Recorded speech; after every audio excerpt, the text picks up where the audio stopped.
किया है? ये हमारा जेल भरो आंदोलन का आज 19वां डिस्ट्रिक्ट है। हमने जैसलमेर से 11 मई को हमने शुरू किया था और अभी यहाँ पे मेवाड़ में पहुँचे हैं। इसके बाद करीब 33 डिस्ट्रिक्ट हमें कवर करने हैं और 1 जुलाई को हम लोग 1 जुलाई 2026 को जयपुर में बहुत बड़ा महापड़ाव रखेंगे, जिसमें 1 लाख से ज़्यादा लोगों का हमारी एक्सपेक्टेशन है। हमारी 3 डिमांड्स है इसमें। 1 की जो DNT कम्युनिटी है उसके लिए रेणके आयोग, इदाते आयोग और सुप्रीम कोर्ट के जो डिसीजंस हैं उन्होंने सब ने दिया कि इनके लिए अलग से आरक्षण होना चाहिए, 10% अलग से आरक्षण होना चाहिए। और मतलब रिजर्वेशन विद इन रिजर्वेशन, ये जितनी भी कम्युनिटी हैं वो कोई SC में आ रहा है, कोई ST में आ रहा है।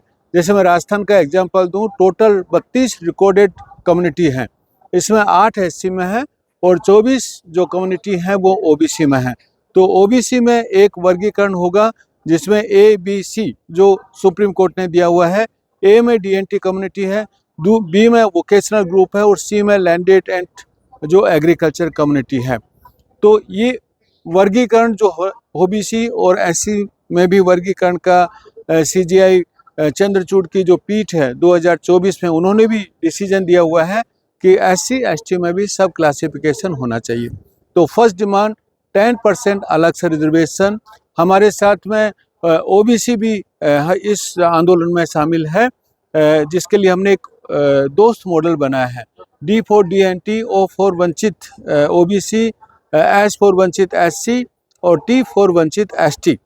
मैं ये बताना चाहता हूँ, जैसे हमने पूरा जो स्टडी किया कि करीब रिजर्व कैटेगरी में 150 कास्ट हैं, लेकिन 15 जो पावरफुल कम्युनिटीज हैं वो उसका 50 से 60% हिस्सा लेके चले जाते हैं।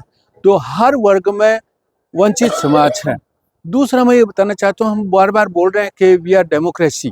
डेमोक्रेसी का मतलब क्या हुआ? अरे 50 से 60% पावर 15 कम्युनिटी के पास है, ये डेमोक्रेसी नहीं, लोकतंत्र नहीं, अल्पतंत्र है, क्योंकि 150 कम्युनिटी है वो डिप्राइव्ड है। नंबर 2, हमारा ये भी डिमांड है कि पॉलिटिकल रिजर्वेशन होना चाहिए। विधायिका में जो लेजिस्लेशन पास होता है, उस जिसके लिए लेजिस्लेशन पास होता है वही प्रेजेंट नहीं है, चाहे वो हमारा OBC का वंचित वर्ग हो, चाहे DNT हो, चाहे ST SC का वंचित वर्ग हो। तो पॉलिटिकल रिजर्वेशन होना बहुत ज़रूरी है DNT एंड अदर क्लासिफाइड वर्ग के लिए। नंबर 3, जो हमारी ये जैसे DNT जो भी समाज है वो एक मूविंग पॉपुलेशन है, वेंडरिंग कम्युनिटी है। कभी गांव से बाहर रहते हैं, कभी अपने प्रोफेशन के कारण बाहर जाते हैं, इसलिए 70 to 80% जो पॉपुलेशन है वो गैर आबादी क्षेत्र में रहती है। अब सरकार योजना बनाती है पट्टे की योजना कि आबादी क्षेत्र में, देखिए योजना किस तरह से बनाएंगे, आबादी क्षेत्र में घर होना चाहिए। अरे भाई गैर आबादी में रह रहा है, आबादी में आप पट्टा दे रहे हो, तो ये फिर ये पॉपुलेशन जाएगी कहाँ? इसलिए हमारी ये डिमांड है, जो जहाँ पे रहता है उसको वहीं का पट्टा देना चाहिए। हमने जो बाल रही आंदोलन के बाद में जो सरकार से हमारी जो वार्ताएं हुई 5 दिसंबर को, सरकार को हमने यही प्रेजेंटेशन दिया कि भाई हमारी ये डिमांड्स हैं। सरकार ने माना कि भाई आपकी डिमांड सही है, वी नीड टाइम। 3 महीने का उनको समय चाहिए था, हमने 3 महीने का समय दिया। 4 महीने हो गए, 5 महीने हो गए, no response from the government. इसलिए हमने सेकंड फेज ऑफ जो एजिटेशन शुरू किया, जेल भरो। इसका नाम जेल भरो इसलिए रखा है कि अधिकार देने की जगह गवर्नमेंट डराने की कोशिश कर रही है, दमन करने की कोशिश कर रही है। इसलिए हमारे 78 लोगों के ऊपर मुकदमे किए बाल रही आंदोलन के बाद। 6 आदमियों को 18 दिन जेल में रखा, हम हाई कोर्ट से बेल करा के लेके आए। 2 आदमियों को फिर अभी गिरफ्तार किया, कल परसों हमारे जो ये 2 आदमी हम फिर बेल करा के लेके आए। तो सरकार अधिकार देने की जगह डराने का काम कर रही है। मैं सरकार को आपके माध्यम से बताना चाहता हूँ, हम डरने वाली कम्युनिटीज नहीं है, फॉरगेट अबाउट इट। हम किसी भी कीमत पे हमारा अधिकार नहीं छोड़ेंगे, चाहे कितना ही समय लगे हमें।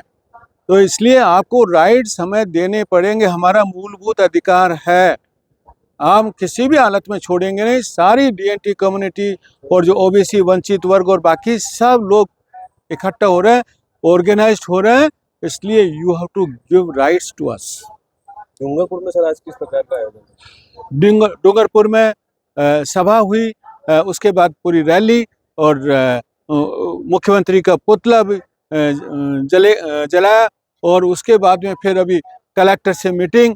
और ये सारी जो इवेंट्स हमने इसलिए रखी है ताकि प्रेस के माध्यम से तो सरकार के पास खबर जाएगी ही, कलेक्टर के माध्यम से ऑफिशियली उसको मेमोरेंडम दे रहा है हर कलेक्टर को कि भाई आप सरकार को जगाइए, ऑफिशियली भेजिए। कल गवर्नमेंट ये नहीं कह सकती हमें तो कुछ मिला नहीं, इसलिए कलेक्टर को भी दे रहा है।